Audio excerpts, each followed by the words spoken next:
témoin de l'amour de Dieu, on vient vous rappeler que Dieu est bon et fidèle et plein de compassion pour toute l'humanité. On vient vous appeler à la repentance, car voilà ce que Jésus est venu faire. Il est venu prendre les péchés du monde sur lui, et celui qui habite en Jésus, celui qui prétend demeurer en lui, doit lui-même également renoncer à son péché, comme lui-même a marché dans l'intégrité, Jésus-Christ.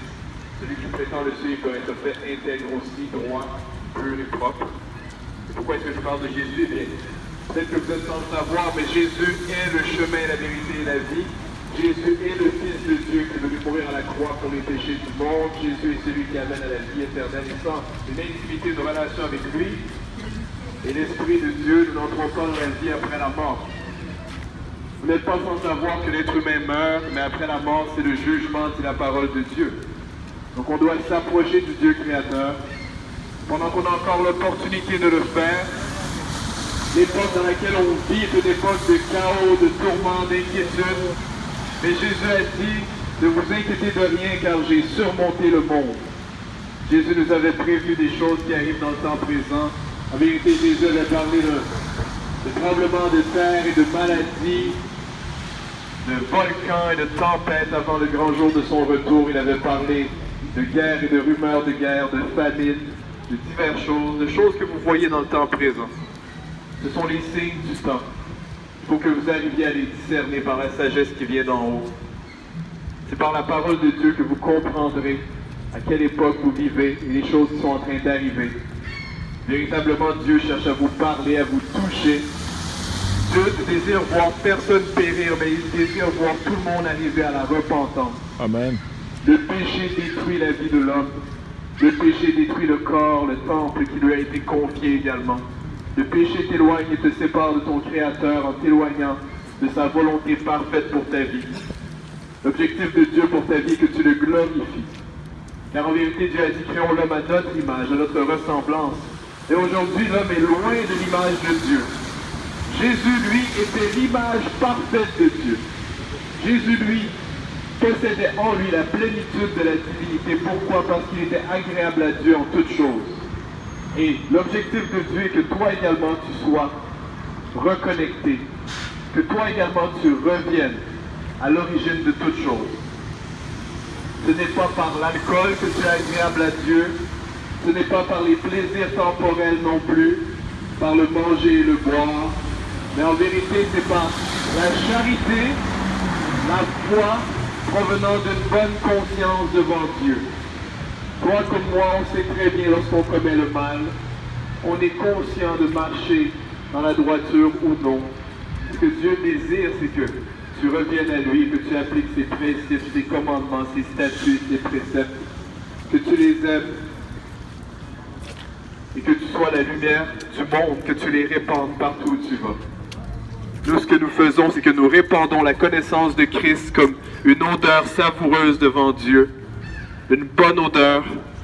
Pourquoi? Parce que c'est le sacrifice de Christ qui amène la vie à l'homme.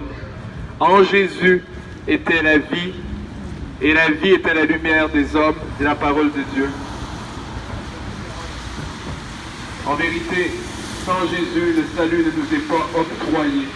Vraiment, je veux témoigner de la bonté de Dieu aujourd'hui avec toi. Je veux que tu saches que Dieu t'aime. Moi, j'étais un alcoolique, j'étais un toxicomane, j'avais tous ces problèmes dans ma vie. J'étais immoral, j'étais insensible, mais Dieu m'a délivré, Dieu m'a conquéri. Et aujourd'hui, j'ai une assurance en Dieu qui ne se trouve pas à tous les coins de rue, car si elle se trouvait, il y aurait davantage de gens qui proclameraient cette bonne nouvelle. Je veux que tu saches que Dieu ne t'a pas oublié, ne t'a pas abandonné, qu'il pense à toi, qu'il cherche à toucher ton cœur. Il veut que tu reviennes à lui. Il désire que tu t'attaches à lui comme il est attaché à toi. Il ne fera aucun bien, ce ne sera en aucun cas agréable à Dieu de te jeter dans les flammes de l'enfer après ta mort si tu t'endurcis contre lui. En vérité, si ces choses t'arrivent, ce sera parce que tu auras choisi d'y aller. Car l'enfer fut créé non pour l'homme, mais pour le diable et ses anges déchus, pour Satan, Lucifer, le diable. Mais ceux qui décideront de le suivre dans leur désobéissance et dans la haine de Dieu partageront son sort. C'est un sort horrible, c'est celui d'être éternellement séparé de Dieu dans les flammes de l'enfer.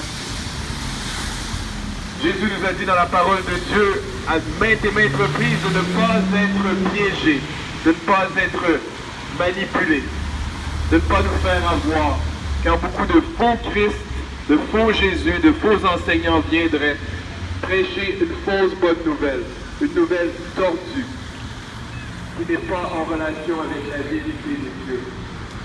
L'enfer, Jésus a prêché l'enfer, cette destination après la mort, plus que tout autre prophète. Alors si on te prêche un Jésus qui ne prêche pas l'enfer, un Jésus qui te dit fais ce que tu veux, après la mort tout va bien aller, on t'a menti. En vérité, il y a l'enfer, il y a un jugement, mais il y a également le royaume des cieux, la vie éternelle. Comprends cela et attache-toi à Dieu et aux bonnes œuvres, car Dieu est le rémunérateur de ceux qui le cherchent avec diligence. Ou si tu cherches Dieu par les bonnes œuvres, mais plus précisément par la foi en Jésus, parce que les bonnes œuvres en elles-mêmes ne sauvent pas. Si tu t'attaches à Dieu et au sacrifice qu'il a offert à l'humanité en Jésus, eh bien c'est la vie éternelle que tu obtiendras. En vérité, il a plu à Dieu de briser Jésus à la croix, de sorte que par le sacrifice de Jésus, nous puissions être sauvés. Amen. Thank you, Lord. C'est merveilleux. C'est le plus beau des cadeaux. Dieu nous a véritablement témoigné ce qu'était le véritable amour en envoyant Jésus mourir pour nous. Car lorsque nous étions encore pécheurs et ennemis de Dieu, Dieu a sacrifié son Fils unique Jésus à la croix pour nous. Alors que nous étions encore désobéissants, l'esprit obscurci, hostile envers Dieu, c'est Jésus qui est venu mourir pour nous.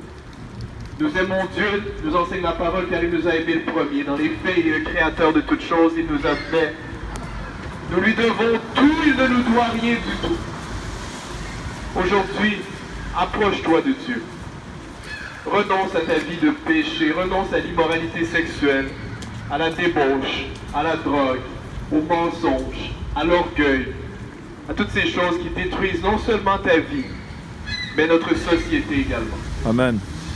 Dieu veut te voir revenir à lui. Dieu t'aime et veut te délivrer, t'offrir une victoire qui retentira au siècle et des siècles, au siècle des siècles. Vraiment, moi je veux t'encourager, je te laisse là-dessus. Que Dieu te bénisse vraiment, une bonne journée à toi. Merci beaucoup. Au revoir, à la prochaine. Amen. Alléluia.